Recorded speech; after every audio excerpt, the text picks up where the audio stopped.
Salut à tous, ici Michael, j'espère que vous allez bien. On se retrouve aujourd'hui pour une présentation de la version 2.91 de Blender. Elle est sortie officiellement il y a quelques jours à l'heure où vous voyez cette vidéo. Et qui dit nouvelle version, dit forcément nouvelle fonctionnalité et donc nouvelle présentation de ma part. Donc je vais essayer dans un premier temps de vous présenter les fonctionnalités, on va dire majeures, que je trouve intéressantes de présenter en vidéo. Je ne vais pas pouvoir toutes vous les montrer. Donc la majorité et les plus grosses fonctionnalités, du moins ce que j'ai jugé importante, je vais vous les présenter dans une première partie de la vidéo et ensuite, comme la dernière fois pour la version 2.90, on ira directement sur le site de Blender pour parcourir rapidement les nouvelles features et pour mettre l'accent sur celles que je n'ai pas pu présenter au cours du début de vidéo. Je ferai également de temps en temps des comparatifs entre la version 2.91 et 2.90. J'ai encore les deux présentes sur mon PC. Ça vous permettra vraiment de vous rendre compte des nouveautés parce que des fois, c'est des choses assez subtiles. Donc voilà. Le premier changement, bien évidemment, en termes d'interface graphique, c'est ce nouveau splash screen, donc l'écran d'accueil, entre guillemets, de Blender, qui est une création. Donc vous savez qu'à chaque fois, c'est une création de la communauté qui est mise en avant. Et là, c'est Robin Tran qui nous a fait une magnifique scène qui est téléchargeable comme d'habitude dans le site directement de Blender dans la section téléchargement. Donc voilà, superbe création, vous pouvez aller y jeter un coup d'œil. Donc, j'ai essayé de catégoriser, comme d'habitude, les nouvelles fonctionnalités. On va commencer doucement avec 2-3 changements en termes d'interface graphique, notamment sur le Outliner. Alors, je commence par ça parce que c'est un rapport direct avec la dernière vidéo que j'avais fait de ma formation qui était justement sur l'Outliner. Donc, vous allez voir qu'il y a quelques changements qui ont été effectués. Donc, je vais les tirer. L'Outliner, pour ceux qui ne sont pas trop familiers avec ce concept-là, c'est une sorte de hiérarchie de votre scène constituée de collections qui sont des groupes, des dossiers, constitué du coup de plusieurs objets et qui permet d'organiser votre scène, notamment sur les scènes complexes constituées de plusieurs dizaines, voire centaines d'objets. La première nouvelle fonctionnalité, ça va nous permettre de rajouter des couleurs aux collections. Donc ça, c'est très intéressant parce qu'imaginons que j'ai 4 collections, par exemple comme ceci.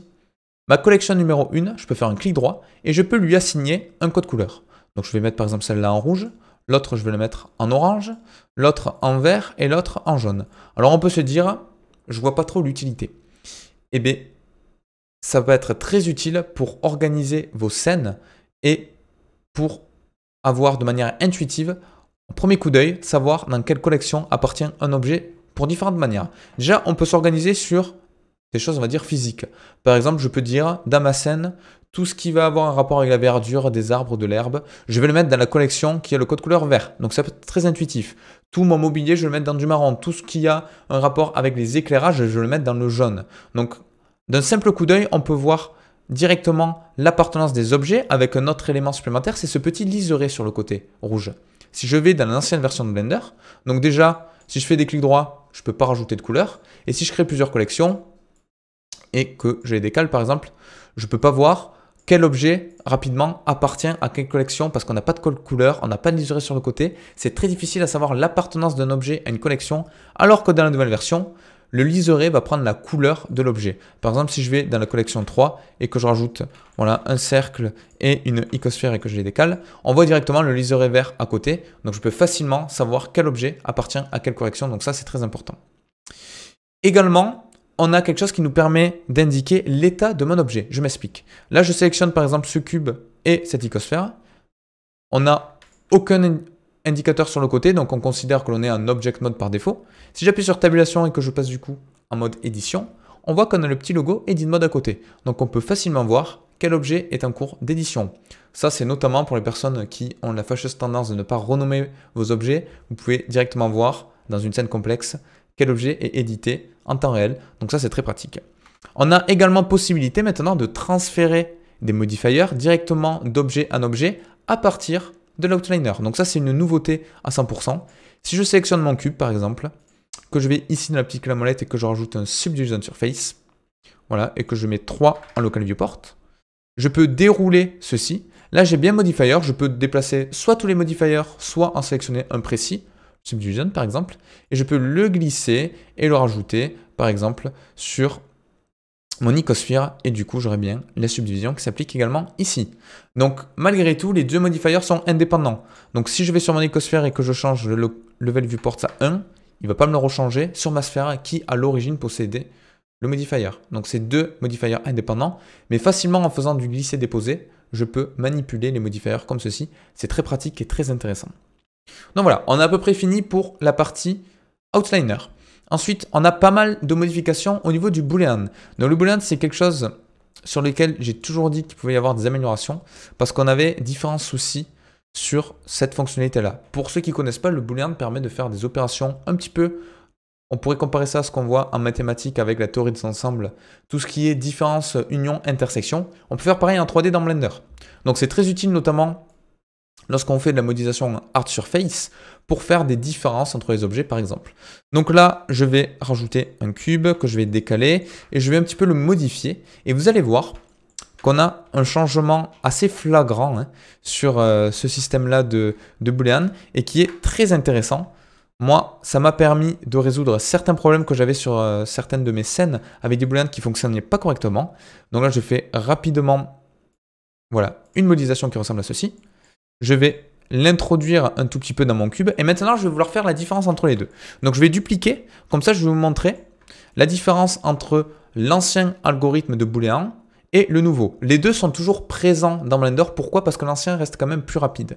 Donc, l'ancien, comment ça se passe? Je vais sélectionner mon cube. Je vais dans le Modifier Properties et je vais rajouter un modifier de type boolean.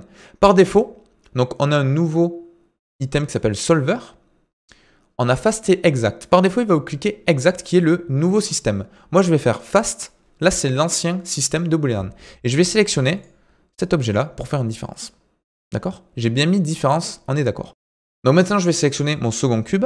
Je vais faire pareil, un modifier de type boolean. Cette fois-ci, je me mets en exact, donc le nouveau solver, et je vais sélectionner mon objet. Et maintenant, je fais CTRL A pour appliquer mon boolean en haut et également en bas, qui est l'ancienne version. Et si je supprime l'objet qui m'a permis de faire la différence, vous voyez que la différence, elle est flagrante. À gauche, vu qu'il y avait des superpositions de faces, notamment sur le côté, l'ancien algorithme n'a même pas su me calculer une différence entre les objets. Il a complètement bugué. Ça arrivait très souvent. Dès qu'on avait des faces qui se superposaient, dès qu'on voulait passer d'une forme un petit peu brute à quelque chose de plus arrondi, ça buguait. Le nouveau solver, vous voyez qu'il a parfaitement fonctionné. Donc, il est un petit peu plus lent en fonction de ce que vous voulez faire, si votre objet est plus ou moins complexe, mais au moins le résultat est bon. Donc voilà, j'ai testé, j'ai fait plusieurs tests, et à 99% des cas, on va dire 9 cas sur 10, donc 90% du temps, le nouveau solver fonctionnait à merveille. Donc voilà, on va plus s'embêter maintenant à corriger après coup le maillage, à essayer de refaire des modifications à la main, à éviter au maximum les booleans. Maintenant, on peut tester, et la plupart du temps, ça va fonctionner grâce à ce nouveau solver. On a également une nouvelle fonctionnalité, qui est très intéressante, c'est faire des booleans de masse sur une collection. Je m'explique. Donc, je vais créer une nouvelle collection que je vais appeler différence, par exemple, diff. Et dedans, je vais rajouter, par exemple, voilà, deux sphères que je vais superposer. Je vais mettre comme ceci. Voilà. Donc, ces deux sphères appartiennent à la collection de diff. Donc, je vais les décaler ici. Voilà, je vais faire une petite rotation. Voilà, comme ceci. Maintenant, imaginons que je veuille enlever à Blender le volume de ces deux sphères. Dans l'ancienne version, j'aurais été obligé de faire une différence objet par objet. Si je vais dans l'ancienne version de Blender et que je rajoute un modifier de type boolean, donc déjà on n'a plus le choix du solver, le fast et le nouveau qui est beaucoup plus optimisé, le exact, qui nous donne des résultats beaucoup plus précis, je rappelle. Là, on a uniquement déjà quelque chose qui s'appelle object et qui me permet de sélectionner un objet. Donc je peux faire uniquement une différence, une union ou une autre opération sur un seul objet. Alors que là, si je vais dans le boolean, j'ai bien le différence, union, intersection. Mais en dessous, j'ai operand type qui me permet de dire à Blender, soit tu me fais ceci sur un objet, soit sur une collection. Et ça, c'est très pratique parce que maintenant, je peux sélectionner ma collection diff. Et si je fais CTRL A et que je masque cette collection en haut, j'ai bien ma différence qui s'est effectuée. Donc, ça limite largement le nombre d'opérations. Donc là, j'avais deux objets. Donc, c'était pas dramatique de faire une première différence sur une sphère et de refaire une autre différence sur une autre sphère. Mais si j'ai une collection constituée de 15 objets, ça me fait gagner un temps fou. Donc ça, c'est très pratique. La différence, du moins les booleans sur une collection, nouvelle fonctionnalité de Blender 2.91, très bien pour nous faire gagner du temps. Donc tant qu'on est un petit peu dans les modifiers, on va voir le modifier Ocean, très rapidement. Avant, dans l'ancienne version, on avait quelque chose qui s'appelait Resolution, qui nous permettait de changer la résolution de l'océan, de la simulation, à la fois dans la vue 3D et dans la rendu. Maintenant, sachez qu'il existe carrément deux paramétrages et qui me permettent de régler indépendamment la résolution dans la vue 3D et dans le rendu. Vous le voyez ici, j'ai Resolution Viewport, donc ça c'est la vue du rendu, et Resolution Rendered, c'est la vue du rendu. La précédente, pardon, c'est la vue de c'est la résolution de la vue 3D. J'ai dit le rendu. Non, viewport c'est vue 3D, render c'est rendu. C'est un petit peu la même différence. Donc on peut l'assimiler à ce qu'on a sur le Subdivision Surface. J'ai la valeur de subdivision pour la vue 3D et pour le rendu. Là c'est pareil. Je peux dire à Blender, dans ma viewport tu me mets une résolution de 20. Mais quand je fais mon rendu, malgré tout, je veux que mon rendu, il ait une résolution de 50. Donc ça permet quoi? Ça permet d'optimiser les traitements en temps réel et malgré tout d'avoir un rendu beaucoup plus réaliste en termes de qualité. Ensuite, nouvelle fonctionnalité qui est très intéressante, ça permet de convertir un mesh en volume et inversement. Donc ça, c'est totalement nouveau. Donc je vais rapidement rajouter des metaballs. Donc je vais en mettre voilà, un certain nombre, comme ceci, un petit peu comme si je voulais modéliser un nuage. Donc là, j'ai tous mes metaballs qui ont été modélisés. Je vais juste baisser un petit peu la résolution pour avoir quelque chose de beaucoup plus adouci. Je vais les sélectionner et je vais convertir ceci en maillage. Parce que ce que je vais vous montrer, ça fonctionne uniquement sur un mesh. Donc je vais faire convert to mesh. Et maintenant, si je passe en mode édition, j'ai bien un maillage. Imaginons que je vais convertir ceci en nuage. Donc un nuage, c'est du volume. C'est de la fumée, entre guillemets, en termes de rendu. Donc c'est du volumétrique. Donc comment je fais? Je vais rajouter avec Shift A un objet de type volume, un petit. Donc je vais bien en haut à droite, on est d'accord. Et maintenant, sur celui-ci, sur ce volume-là, je vais rajouter un nouveau modifier, Mesh to Volume. Donc ça va indiquer à Blender, ok, tu vas me convertir un maillage en volume. Il m'indique du coup quel maillage convertir. Donc je vais sélectionner mes nuages et j'ai bien de suite un volume qui s'effectue tout autour de ma topologie. Donc je peux augmenter le voxel amount pour avoir une résolution beaucoup plus fine. Je rappelle que le voxel, c'est l'équivalent d'un pixel en 2 dimensions, sauf que là, on a du X, Y et Z. Donc, en quelque sorte, c'est la résolution de mon volume. On est à 32, je vais passer à 64, je peux passer même à 100, je pense.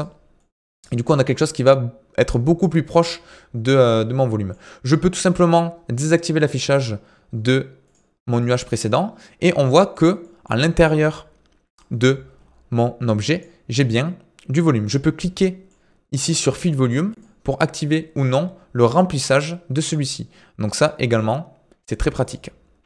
Bien évidemment, si vous rajoutez un nouveau matériau, automatiquement que vous soyez en Eevee ou en Cycle, il va vous créer un Principal Volume qui va relier au volume. Et vous pouvez changer par exemple la couleur et le mettre en vert. Hop là, il faut juste passer en Material Preview pour voir ce que ça donne.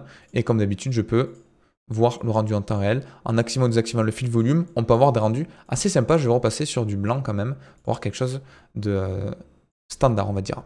Quelque chose qui est très intéressant, une nouvelle nouveauté, c'est le modifier Volume Displace. Donc ça permet quoi? Ça permet de rajouter du displacement sur votre volume. Le displacement, pour ceux pour qui c'est un petit peu inconnu, ça permet de changer la topologie d'un objet, quand on parle de maillage, en fonction d'une texture. Là, on a la même chose sur un volume, et ça, c'était pas présent avant dans Blender. Donc je peux faire Volume Displace, et là, Blender va me dire, ok, tu veux rajouter du displacement, mais moi, il me faut une texture. Donc la texture, on va aller ici, dans les textures properties, je vais faire New. Et au lieu d'indiquer à Blender que je veux importer moi-même une texture, je vais utiliser le Cloud Texture qui est fait pour ça. Et vous voyez que déjà, ça m'a rajouté un petit peu des modifications autour. Et ceci, je vais pouvoir l'accentuer. Si je retourne dans mon modifier, on a la force. Si jamais à 0, on n'a pas d'influence. Si jamais à 1, par exemple, on a beaucoup plus d'influence. Et si j'accentue encore plus cette valeur pour exagérer, si jamais à 5, vous voyez que du coup, on a une plus grande dispersion de mon objet. Donc je vais par exemple la mettre à 1. Et là, vous voyez peut-être la différence, vous vous en souvenez pas trop. Mais là, c'est avec le displacement. Là, c'est sans displacement. Donc sans displacement, on a quelque chose de très lisse. Et avec, ça permet vraiment de créer une fumée, un nuage beaucoup plus réaliste. Et comme d'habitude, on a le Fill Volume qui permet ou non de rajouter à l'intérieur de mon objet quelque chose. On a également l'opération inverse qui a été rajoutée qui est très intéressante. Là, c'était du Mesh to Volume, donc je convertis un maillage en volume. Je peux faire tout à fait l'inverse. Pour ajouter un mesh, un cube par exemple, voilà. Et je peux dire en Blender, dans le Add Modifier, un Volume to Mesh. Donc le volume qu'on a à droite, on va le transformer en maillage. Donc là, c'est pareil. Il me demande quel objet tu veux transformer. Mais je veux transformer ce volume-là. Je clique dessus. Et là, on voit qu'on a bien mon objet qui a été converti. Et si je l'applique avec CTRL A, je peux ensuite le décaler. Je peux faire clic droit, Shade Smooth.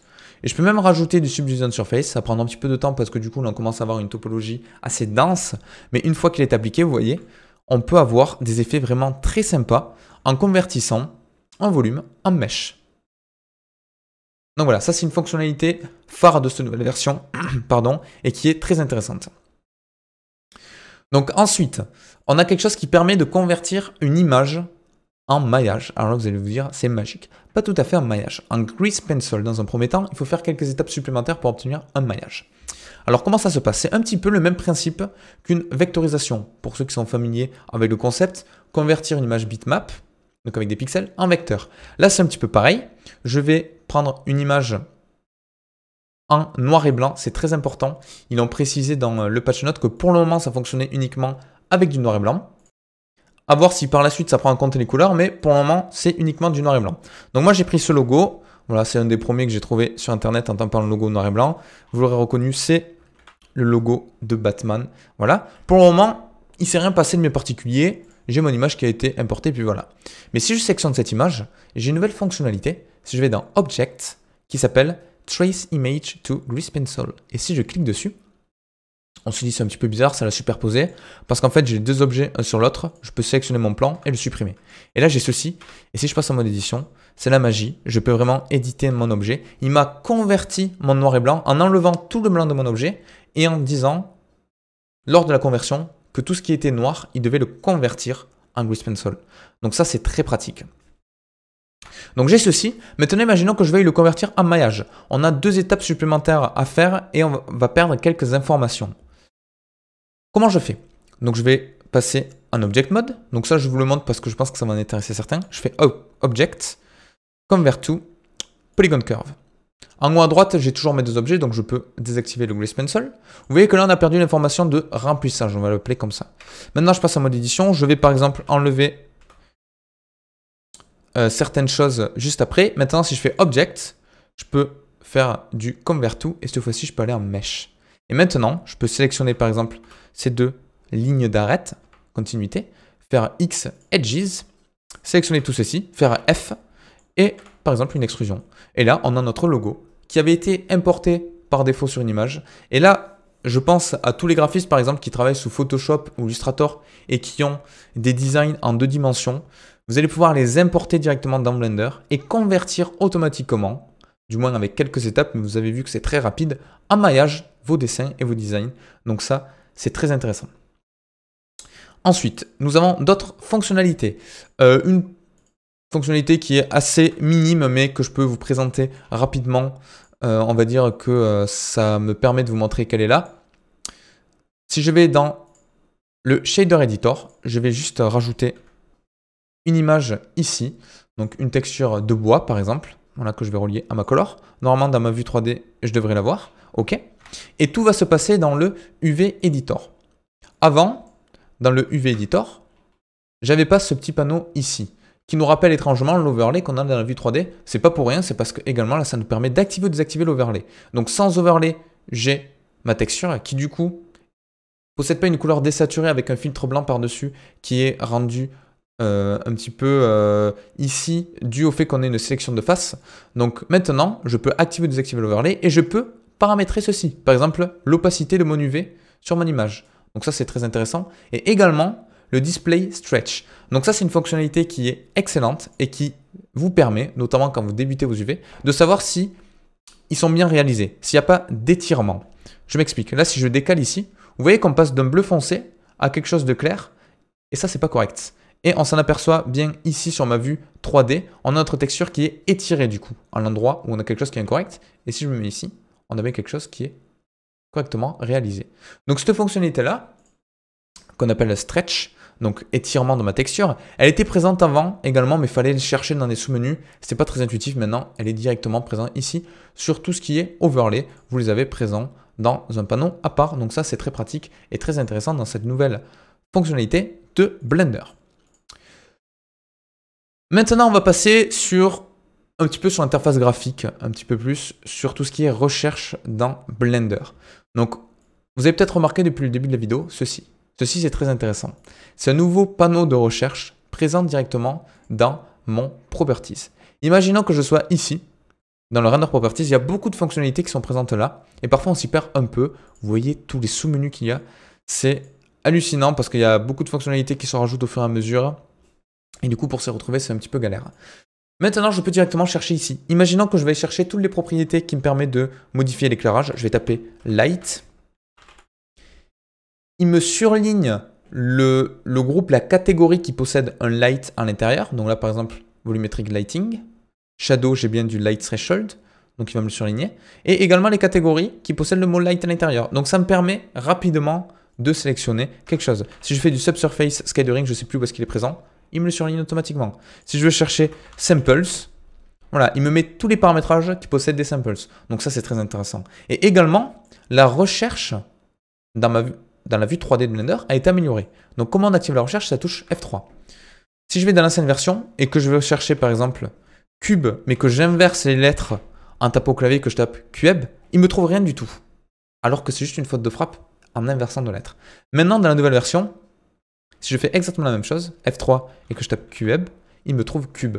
Donc, d'une manière assez intelligente, il arrive à savoir, en rapprochant les éléments, qu'il y a une petite faute de frappe. Du moins, il va vous afficher ce qui se rapproche de ce que vous lui avez indiqué dans la zone de recherche. Donc ça, c'est très intéressant parce que des fois, on faisait une petite faute de frappe, on recherchait, on était là, mais pourtant, je suis sûr que cette fonctionnalité existe. En fait, c'est juste que vous avez doublé une lettre en anglais ou que vous avez oublié un S, des choses comme ça. Maintenant, il n'y aura plus de problème à ce niveau-là. Il va vous afficher donc une amélioration de la recherche et surtout la nouvelle recherche des properties qui est vraiment très bien. Maintenant, on va passer sur la partie, on va dire, animation. Voilà, on va appeler ça comme ça, notamment sur le Curve Editor, qui est une fonctionnalité qui permet d'éditer les courbes dans Blender. Donc, je vais préparer un petit peu le terrain dans les deux versions parce que là, je vais faire un petit comparatif parce que ce n'est pas intuitif de se rappeler à quoi ressemblait la nouvelle version. Donc voilà. Là, je suis sur la 2.91. Je vais faire une animation toute basique. E-location à la frame numéro 1. Je vais à 50. Je la décale de 8 par exemple. E-location. Et là, j'ai bien une petite animation. Je vais faire exactement la même chose dans l'ancienne version. E-location. Je vais à 50, je le déplace de 8, comme ça on est sûr d'avoir la même animation, e-location, et là, on est d'accord, on est pas mal. Donc maintenant, je vais aller sur le Graph Editor. Le Graph Editor, ça permet de modifier les courbes de mon animation, vous le voyez ici, et on a quelque chose qui est vraiment bien. Ils ont changé leur système de modification avec les poignées. Je m'explique. Là, si je prends cette poignée, que je la décale un petit peu sur le côté, et que je fais de même en bas, je peux obtenir une courbe qu'on appelle en S et qui va me permettre d'avoir une animation qui va avoir l'allure suivante. Dans un premier temps, elle va être très douce, une très grande modification de valeur et ensuite elle va se radoucir. Donc si je fais espace, ça donne ceci. Très doux, accélération et ça se radoucit. Et ceci, ça peut paraître anodin, mais ce n'était pas présent dans l'ancienne version. Ce n'était pas possible. Du moins, pas aussi facilement. Si je vais dans l'ancienne version et que je me mets en Graph Editor, voilà, que j'étire un tout petit peu, je vais faire pareil. Je sélectionne ma poignée de gauche, j'appuie sur G pour la décaler. Vous voyez que déjà ça ne se comporte pas tout à fait pareil. Et je vais faire pareil en bas, je fais G.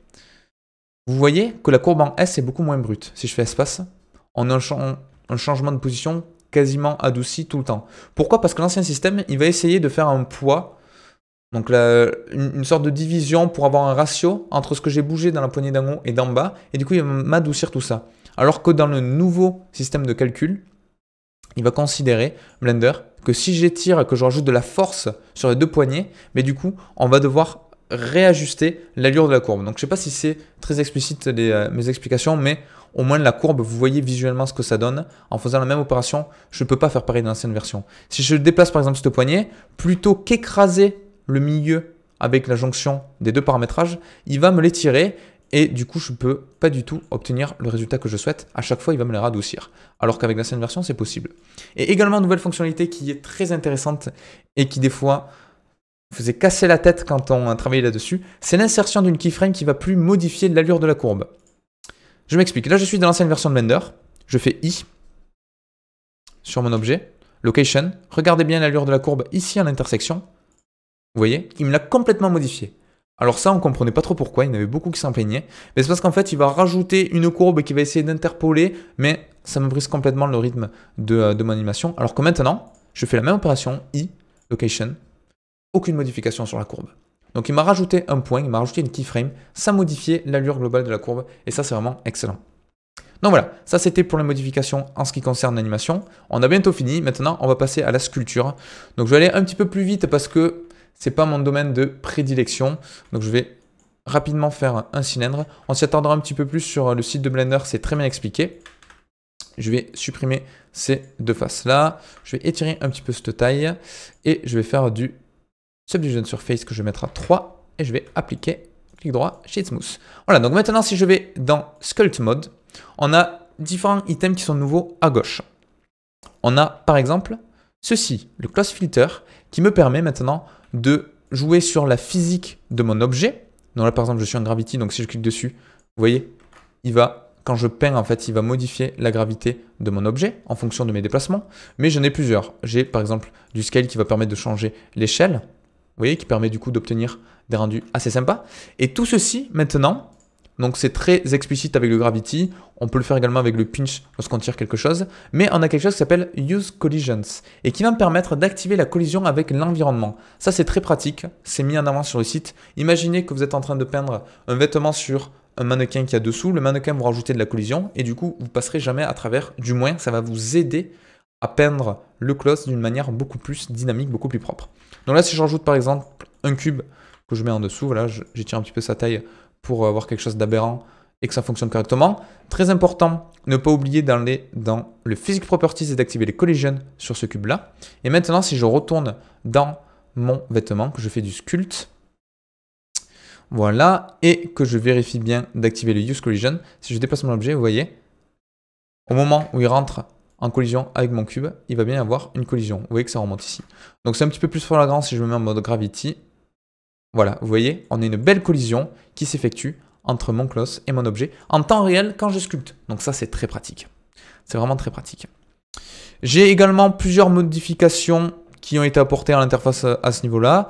Quelque chose que j'ai trouvé très intéressant également, c'est le trim. Alors le trim, ça permet carrément d'enlever une partie de mon objet. Donc là, je vais sélectionner, on va dire, cet objet-là. Si je reviens dans le sculpt mode et que je vais ici dans Box Trim, donc il y en a deux types, si je laisse enfoncer, on a du box et du lasso, mais vous allez très vite comprendre l'utilité. Je peux aller dans tout l'en haut.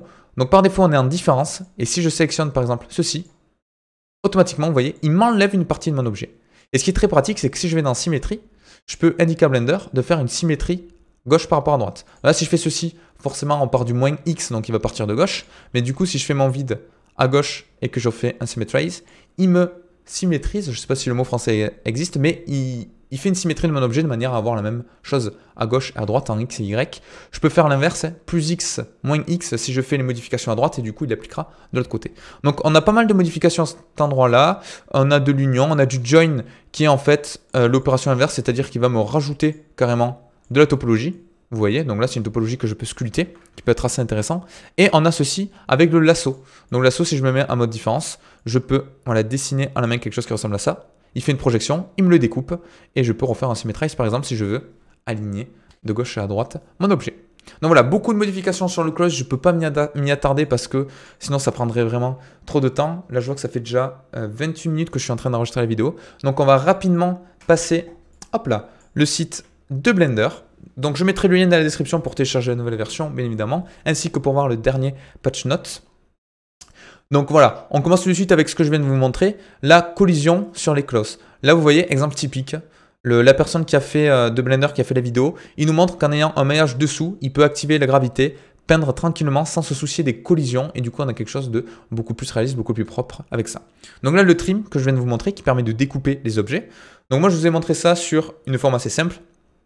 Mais vous voyez qu'en partant d'une forme un peu plus complexe, on peut facilement retravailler notre objet pour modéliser vraiment comme on le souhaite. Donc ça, c'est très important.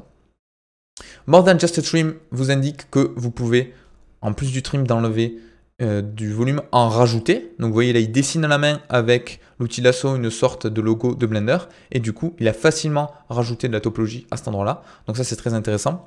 Le Boundary Brush, qui est une nouvelle brosse qui permet de faire des sortes de modifications en radius tout autour de votre objet et peindre beaucoup plus rapidement en réitérant des opérations à ce niveau-là en fonction de différents paramétrages. Je suppose, j'ai pas trop testé cette brosse, mais on peut faire des choses assez sympas.